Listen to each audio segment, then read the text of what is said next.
Creep on in,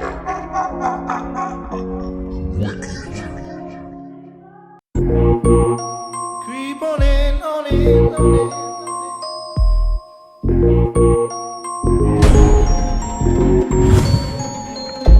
During the surveys, strong evidence emerged of the existence of a new continent. And what about the new continent that is far beyond our borders? We call it the Greater North. For those who are here in South America, heading north. So we call it the Greater North.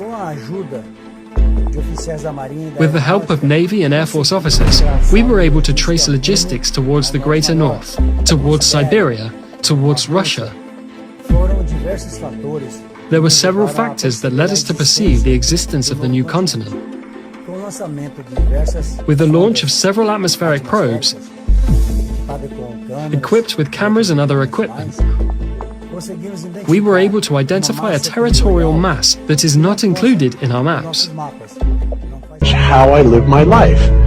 This is something that is not an easy answer because of the magnitude of what we're talking about here.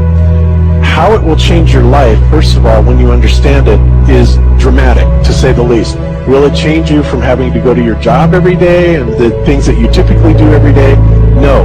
But when this knowledge becomes more mainstream and these agencies are starting to be held accountable, and you understand that they're all participating in this, not just the United States government, not just NASA, but China, Russia, India, all of them have space programs, they all have the same symbolism, they're all doing the exact same thing to their citizenry.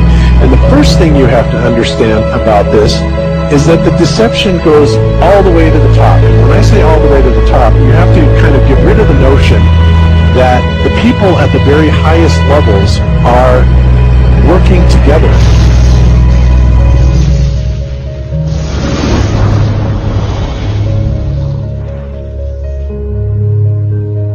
Why would they do this? Why are they trying to hide the fact that we are on an infinite plane or on a flat earth rather than a ball? Well, if you isolate people into the idea that they're on a blue marble that's in the middle of a universe that is really insignificant and there's thousands or millions and billions of other worlds and possible other civilizations, that makes most people think that we are insignificant and that we did actually come about as some sort of an accident.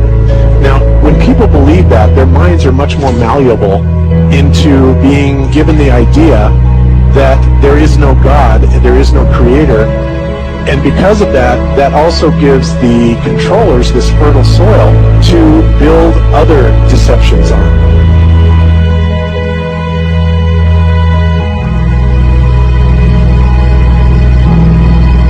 Why do you think that Truman has never come close to discovering the true nature of this world until now? We accept the reality of the world with which we're presented. It's as simple as that. It's about total control, mental, physical, spiritual, every way, shape, form possible. You have to remember how big of a conspiracy this is. This isn't talking about just the JFK thing or isn't talking about just 9/11. It's on an umbrella kind of system to where it is the biggest deception that there is. It actually exposes every other deception, and nothing else brings down the power of the elite because it really exposes education, science, the economy, television, museums, universities. Think of all the things that have been fooled.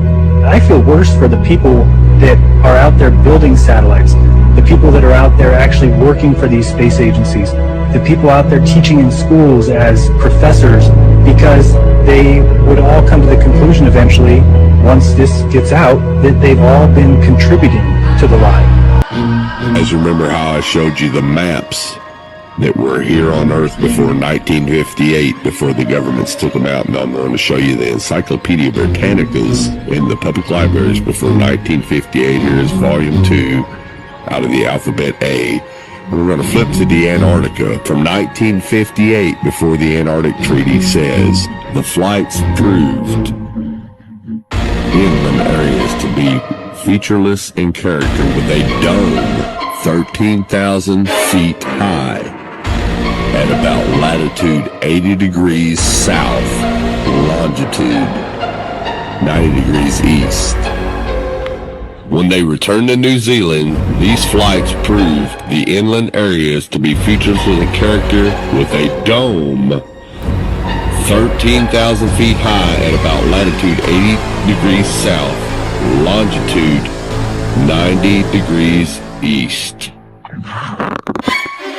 Now, if this doesn't make sense to you, let me show you with an image of what a flat earth map would look like. Now, this is what latitude 80 degrees south would look like on a flat earth map. As you can see, the dome comes down closer to you over the wall, which would be about 13,000 feet. But what you got to ask yourself is, why do all the maps before 1958 show a flat earth with the ice wall around it and a firmament, a dome? And why does the encyclopedia tell you that there's a dome there, and it gives you the exact height at a certain latitude and longitude? Well, the reason is because in 1958, that's when all governments and all nations of the world signed the UN treaty to ban all civilians from going to the Antarctica. And NASA came in and erased everything, just like they're erasing everything today. So again, ask yourself, if all this existed before 1958, why doesn't it exist now? How come it all of a sudden was erased and just disappeared out of your history books, out of your encyclopedias, out of your libraries? Wake up, people. Wake up.